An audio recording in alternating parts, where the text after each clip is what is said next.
quand tu reçois ton œuf de jade, il est tout nouveau, tout étranger, tout beau, comme ça. Et souvent, on a envie de faire quelque chose de particulier avec. Et j'ai souvent des mails qui me demandent « Tiens, comment je fais ?» C'est d'ailleurs pour ça que dans ma boutique, j'offre un e-book à l'achat d'un œuf de jade pour que tu aies toutes ces informations dès le début. J'avais envie de partager quelles sont les techniques que je recommande pour consacrer son œuf.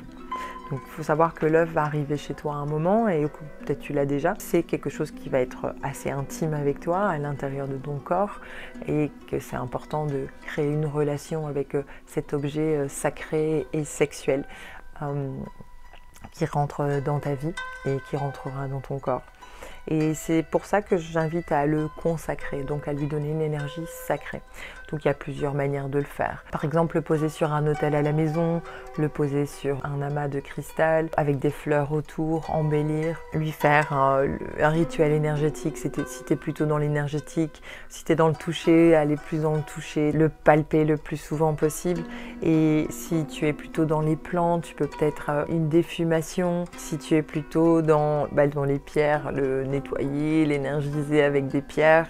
Si tu es plutôt dans les chants, lui faire un chant, dans les instruments, lui jouer d'un instrument. Et consacrer son œuf, c'est vraiment quelque chose de très intime et propre à chacun et chacune. Il y a beaucoup de techniques et tu peux même aller chercher un petit peu de toutes ces techniques, si tu le sens, de toutes ces techniques qui viennent d'être citées.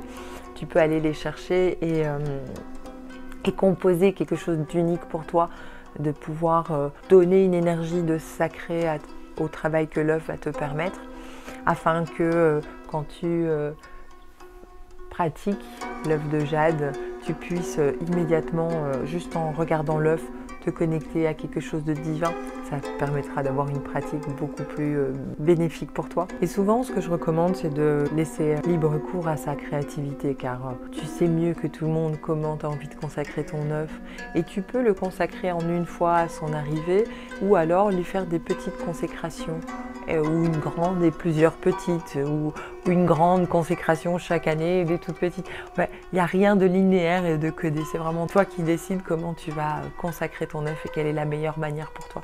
Et je t'invite à aller chercher, encore une fois, je te réinvite à chercher ta créativité intérieure, parce que c'est elle qui sait, c'est vraiment toi qui sais, tu as cette sagesse à l'intérieur de toi qui sait. Maintenant, je t'ai cité quelques exemples, les pierres, les plantes, les défumations, les chants, les rituels, tu peux lui faire un rituel aussi. Et je t'invite à le faire avant même de insérer ton œuf à l'intérieur.